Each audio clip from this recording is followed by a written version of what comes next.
Hola! Je suis en forme aujourd'hui. Bon, on se retrouve dans une nouvelle vidéo où je vais parler de la mise à jour d'Ableton Live 11 qui va être disponible le 23 février. On va voir les nouveautés qu'elle propose, enfin une partie en tout cas parce qu'il y a énormément de choses. Et en même temps, ensuite, on verra un petit peu comment elle a été accueillie parce qu'il y a eu quand même beaucoup de critiques. Ça a un petit peu gueulé. Donc on va voir tout ça maintenant.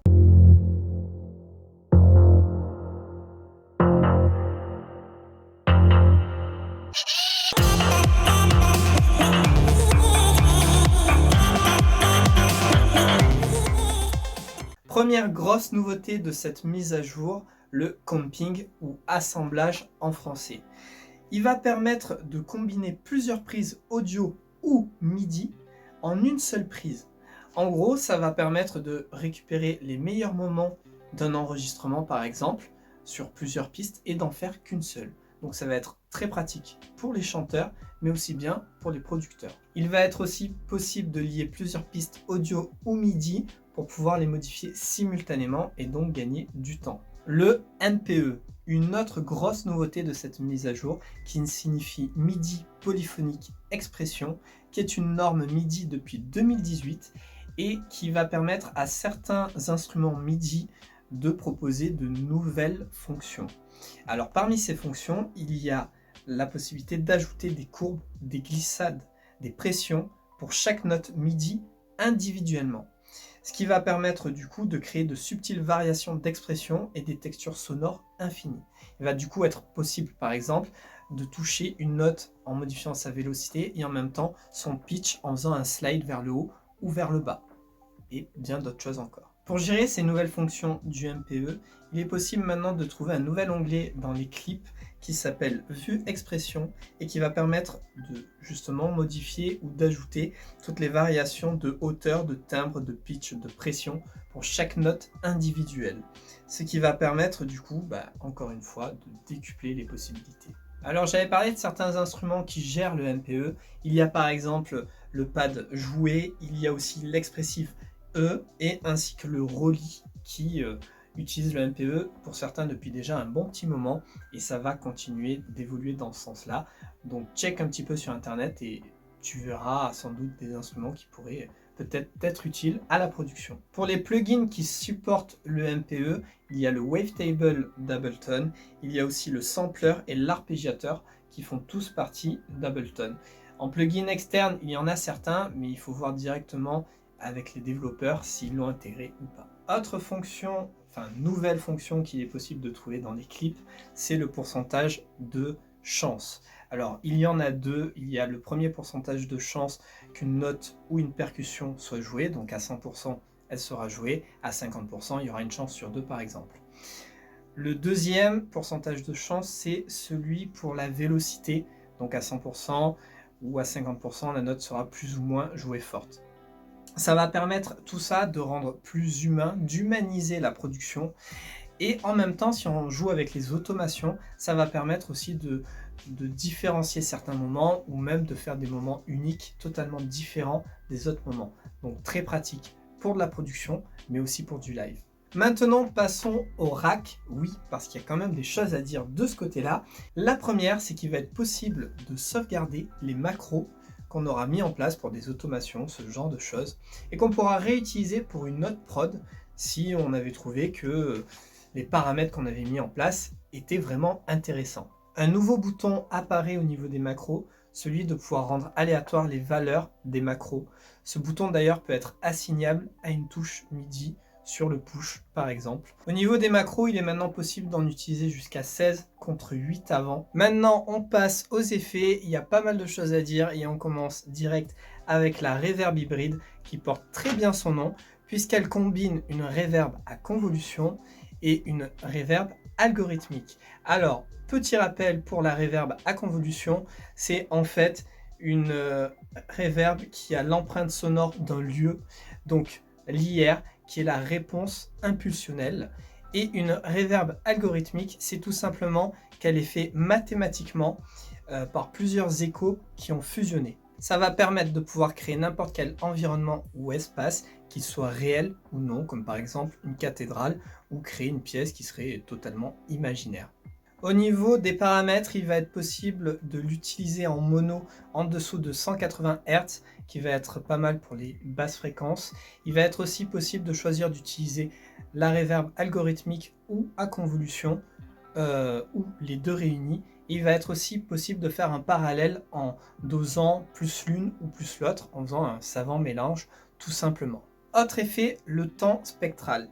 Il va agir directement sur le spectre audio en transformant le son en partiel avec un retard basé sur la fréquence, ce qui va permettre de créer une reverb, un delay avec des sonorités un petit peu métalliques, et ça va donner du coup une texture très particulière avec cet effet. Il a une fonction freeze qui va permettre de geler l'audio à un moment précis et de le jouer indéfiniment. Passons maintenant au résonateur spectral, qui est un effet qui agit encore une fois sur le spectre audio. Il va le décomposer et permettre de faire résonner une fréquence précise, ce qui va faire, par exemple, permettre de faire apparaître des sonorités qui en temps normal n'apparaîtraient pas. Il y a plein d'autres nouveautés qui sont ajoutées avec Ableton Live 11. Il y en a des majeurs et d'autres des mineurs. J'ai un petit peu compilé d'autres petites nouveautés. Il y a par exemple l'effet audio qui est classé par catégorie maintenant.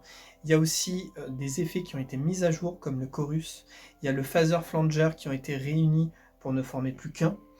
Il y a aussi un nouvel onglet qui s'appelle Groove.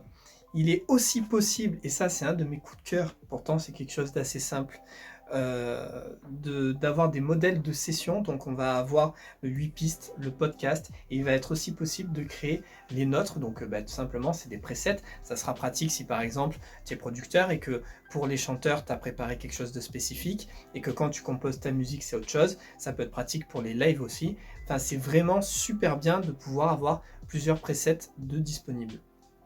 On retrouve aussi l'intégration des nouveaux visuels sur le Push 2, ainsi que la prise en charge de l'aftertouch polyphonique. Donc ça a un rapport avec le MPE que j'ai parlé un petit peu plus avant dans la vidéo.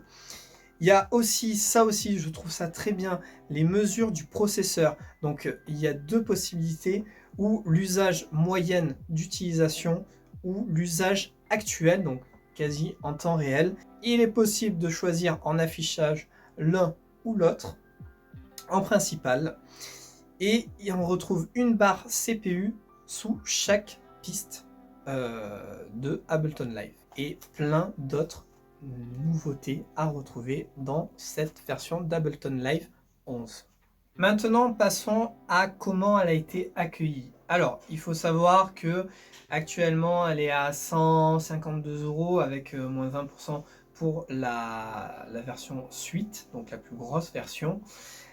Elle a été assez critiquée au niveau du prix. Moi-même, j'ai trouvé ça un petit peu cher. Il faut savoir que la dernière mise à jour qu'on avait dû payer, c'était la version Live 10, où il y avait eu quand même beaucoup de nouveautés. Moi, ça m'avait absolument pas dérangé de devoir payer. Je trouvais que c'était totalement justifié. Pour celle-là, clairement, il y a beaucoup de nouveautés. Je vais pas dire l'inverse. Par contre, il y a pas mal de choses où je pense que moi, le premier, ça va pas forcément m'intéresser, où je vais pas en avoir forcément l'utilité. Mais c'est quand même très bien. Par contre, c'est vrai que le prix, s'ils avaient peut-être fait un petit peu moins cher, ça aurait été plus facile. Au niveau des critiques, les gens sont plutôt contents en soi, mais c'est assez mitigé. Il y a des choses qu'ils estimaient qu'il aurait dû y avoir en place déjà depuis un bon moment. Certaines personnes ont peur aussi qu'il y ait des mises à jour qui sortent maintenant tous les ans, ce que je ne pense pas. Pourquoi ils ont peur de ça? Parce que les logiciels qui proposent des mises à jour tous les ans, en général, il faut repayer tous les ans. Voilà. Moi, je pense pas qu'il y aura des mises à jour tous les ans. Il y en aura peut-être plus régulièrement, tous les 2 à 3 ans, qui seront pas forcément payantes. Mais je peux comprendre leurs craintes aussi. Donc, elle a été accueillie plutôt mitigée. Je suis quand même content et je vais évidemment la prendre. Mais c'est vrai que je fais partie un petit peu des deux côtés. Il y a des choses qu'ils auraient pu mettre sans faire payer, c'est-à-dire les mettre sur des mises à jour précédentes. Bon, ils ont voulu tout réunir pour faire un bundle. ok, il n'y a pas de problème.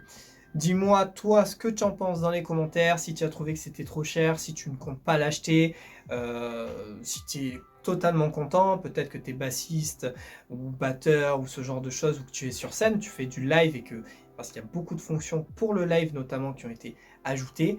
N'hésite pas à me dire tout ça en commentaire.